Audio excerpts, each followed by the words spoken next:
Alaska Part 7, Almost Home. Welcome to the lower 48. We're really on our way home now. We spent 4 relaxing days with my daughter Betsy and family.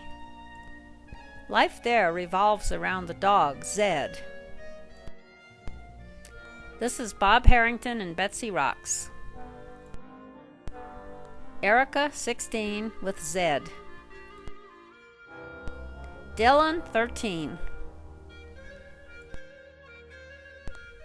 Dylan and Betsy.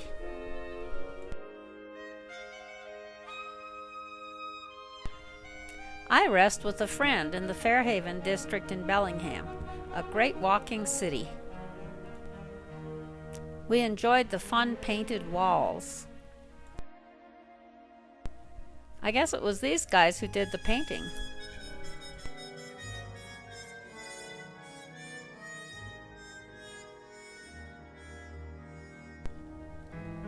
Please bear with me now. There were so many gorgeous flowers and gardens. Just relax and enjoy the riot of color in Bellingham in mid-July.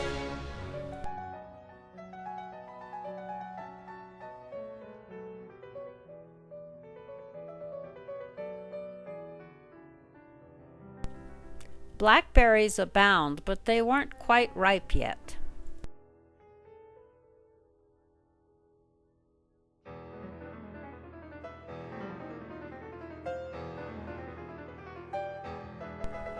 These unusual hydrangeas were everywhere.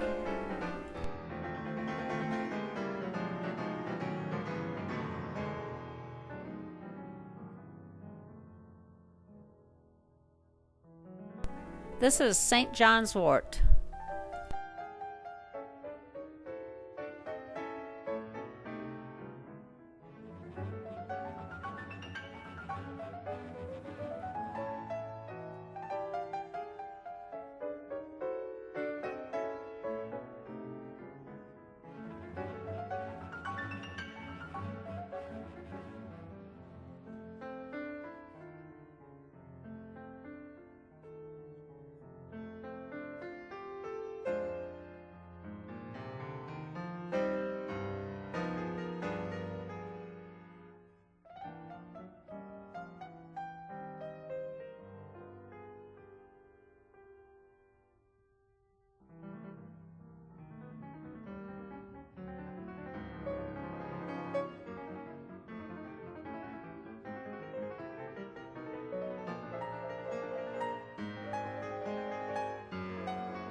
Thank you for your patience.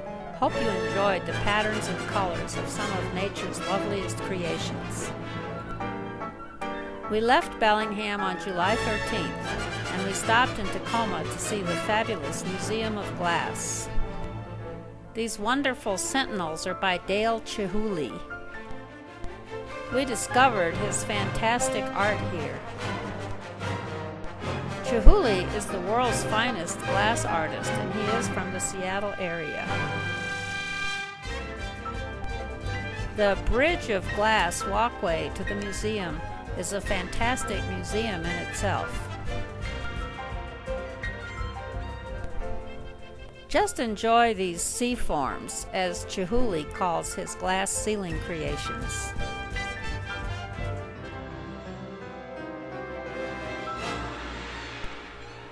It's like an abstract undersea experience. Stunning.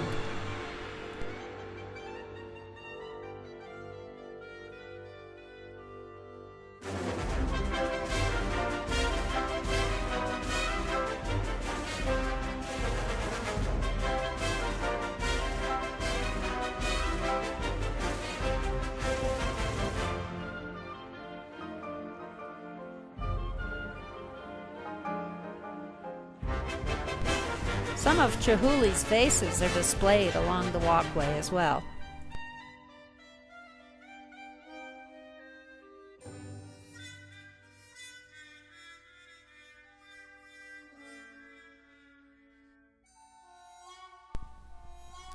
The museum itself looks like a space cone. Being short on time, we didn't go into the museum, but we felt we had seen so much outside we were satisfied. Here's some more creative glass surrounding the museum.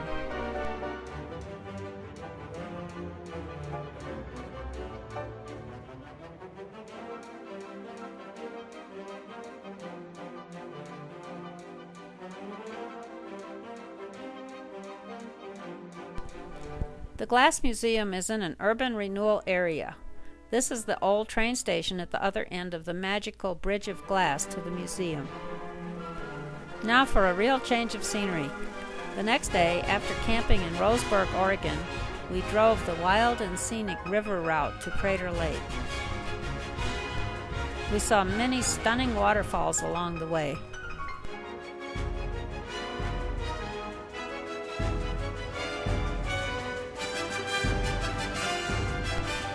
We took a short hike to Tokati Falls. We enjoyed the walk through large trees to the waterfall.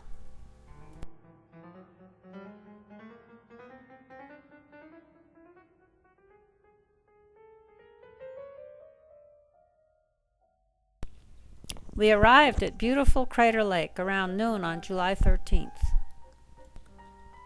We drove to every possible viewpoint and admired the gorgeous lake.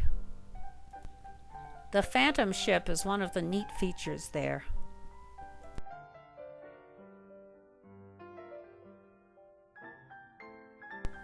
Phantom Ship is in a lake that's the essence of blue. In the museum, a great model of the park and lake, formed by a great volcanic explosion. For our information, a sign along the Rim Drive points out all the great West Coast volcanoes, from Mount Baker in Washington to Lassen Peak in California. Penstemon brightens up the steep cliffs leading down to the lake. It comes in hot pink and lovely lavender. White flowers against the blue-black lake. The cliffs around the lake rise up around 1,000 feet above the water. They don't really look that high.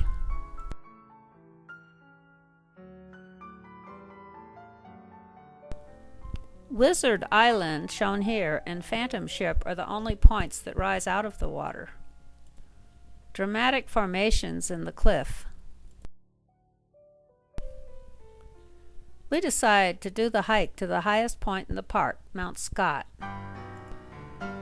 We had a gorgeous day, didn't we? Here's the view from near the summit. There were even snowbanks to walk through. Beautiful morning reflections here.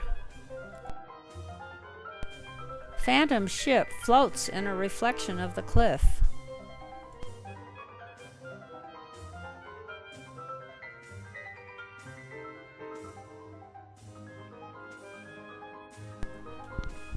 Crater Lake is one of the deepest in the world. It has no inlets or outlets, but the water is constantly being changed through evaporation and seepage. The water is replenished by copious amounts of snow and some rain in summer, although the surrounding area seems very dry. Near home now. We spend 3 nights in Salt Lake City with Ernie's daughter Jane and family. Jim and Jane took us to an outdoor concert at Deer Valley. We enjoyed a fabulous picnic. Note the toehold on the wine glass. We rocked to the rhythms of Mary Chapin Carpenter. My favorite ski hero, Stein Eriksen, reigns at Deer Valley. We had skied there last year. We arrived home on July 18th after 7 incredible weeks. What a fabulous trip it had been, with so many highlights. We leave you with one of them, our day in Denali National Park in the most perfect weather imaginable.